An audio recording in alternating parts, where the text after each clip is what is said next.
All right, ladies and gentlemen of the YouTube citizens, y'all know who this is. This is your boy Dash the True Inferno.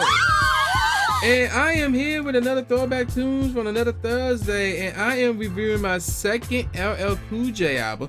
This one is called Phenomena. Yeah, you see where I'm going with this. All right, so let's get straight into it. So this joint came out October the 14th, 1997. So I was in 7th grade. No, I was in 8th grade actually.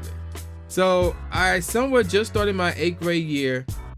Yeah, my 8th grade year in middle school. All right, so this joint was on a Def Jam and Polygram. I never heard of Polygram. Polygram Records, that's the new one. The producers involved were, believe it or not, Sean Puppy Combs. Like, we ain't going with that again. Who was the executive producer. And then we got the Hitman, which includes Derek D. Angeletti, Stevie J. Jordan, and Juan Amen Ra Lawrence. Also involved, production-wise that is, we got Trackmasters, David Prestige Vanderpool, LES, Kurt Gotti, and Eric Sermon. So that's one pretty interesting.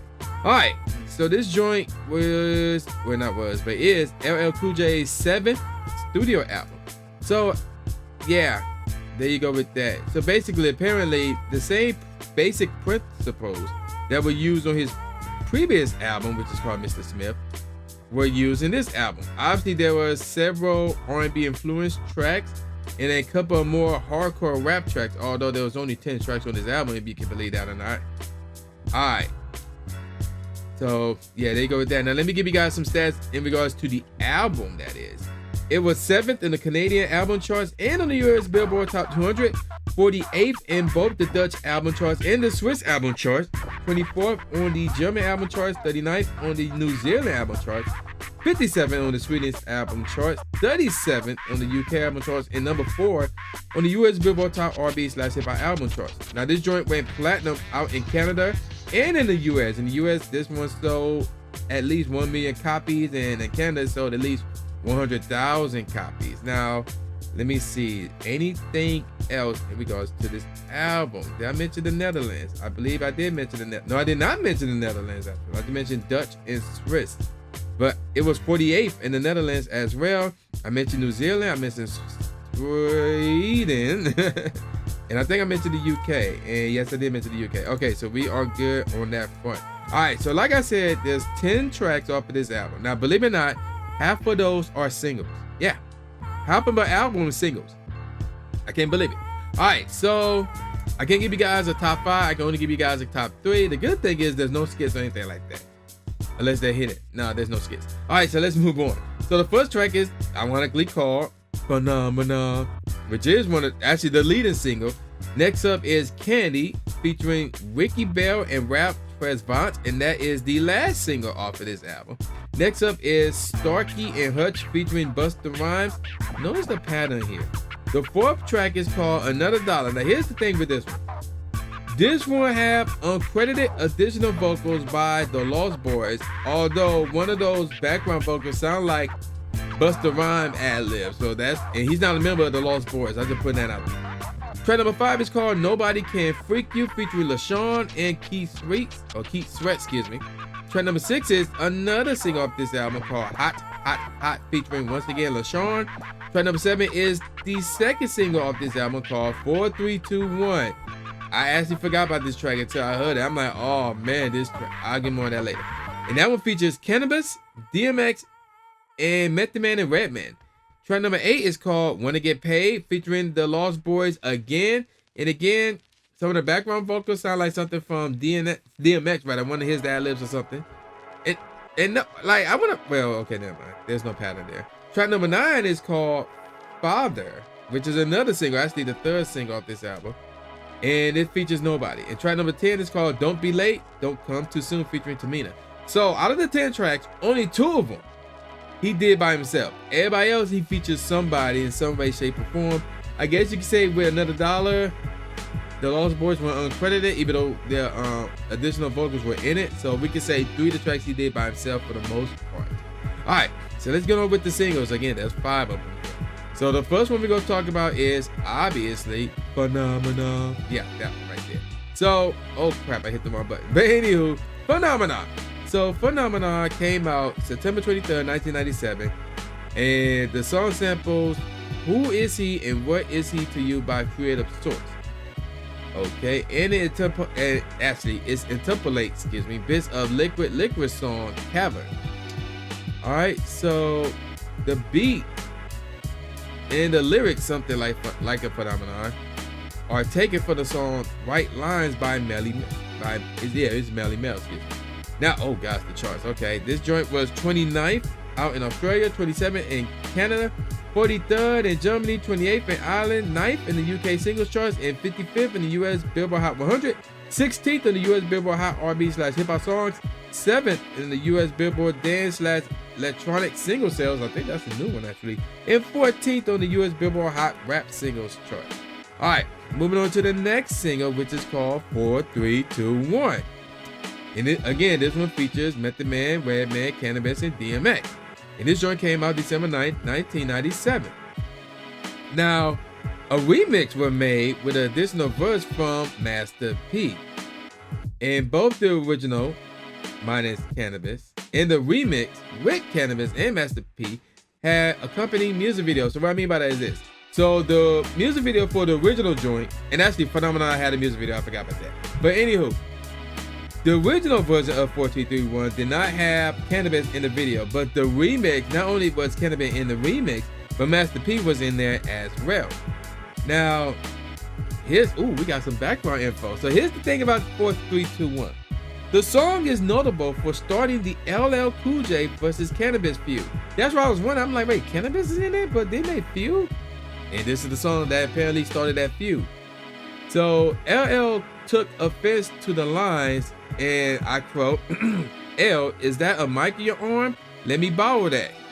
Which referenced his tattoo of a microphone on his arm, in which Cannabis claimed was his own way of showing the rap veteran respect, and wrote an indirect diss to him.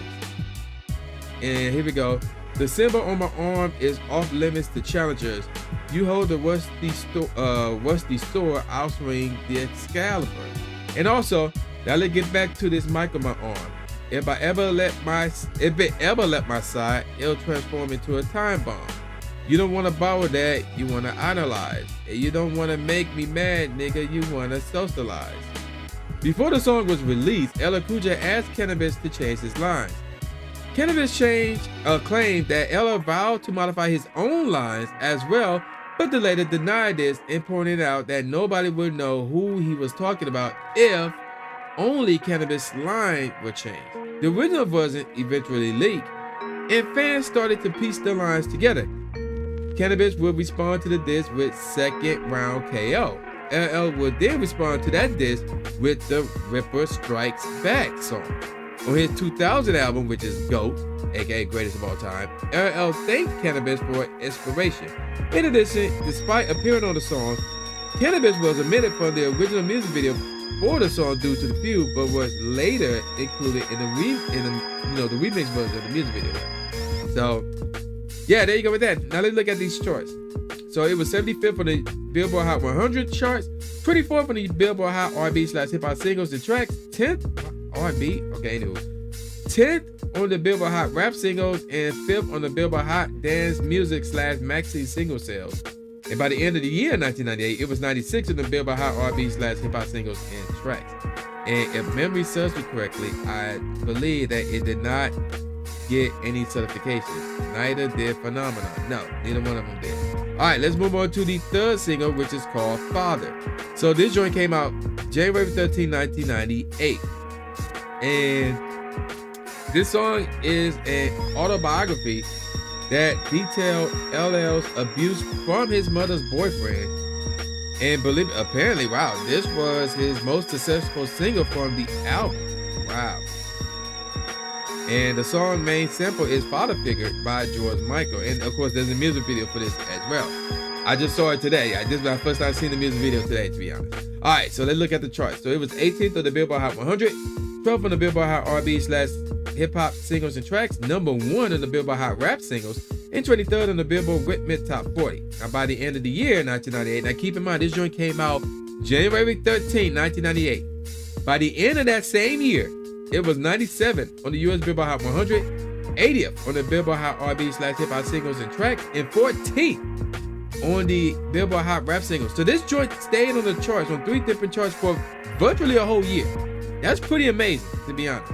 All right, now let's move on to the 4th single, which is Hot, Hot, Hot. Now here's the thing with this one. There's not a lot of info about Hot, Hot, Hot, but it did make some charts. It was 83rd on the Australian chart, 48th on the Germany chart, which is the German chart, and Australia's chart is the ARIA chart.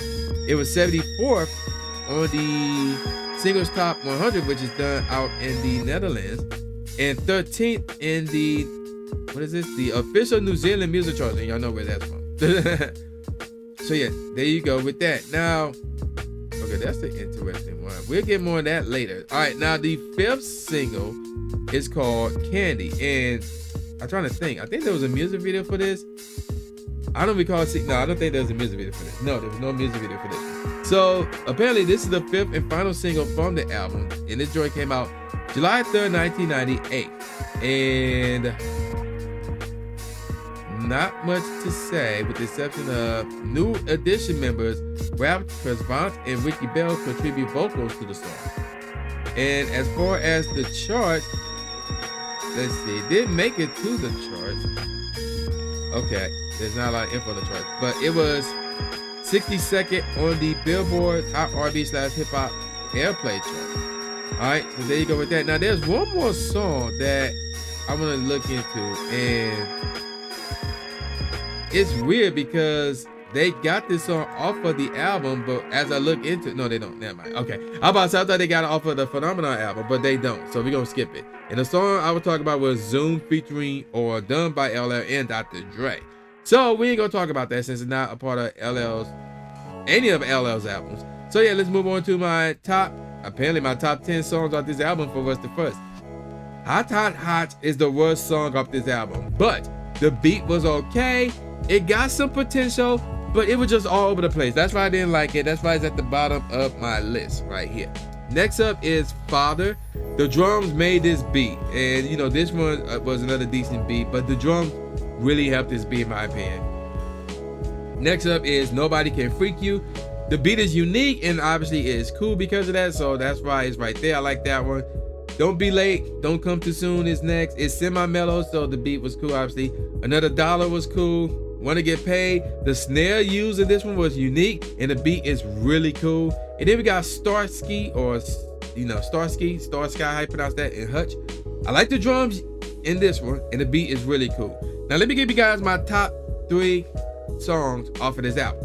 The best song off this album is Candy. The beat is semi-mellow, and it is really, really nice. So yeah, third best song off this album.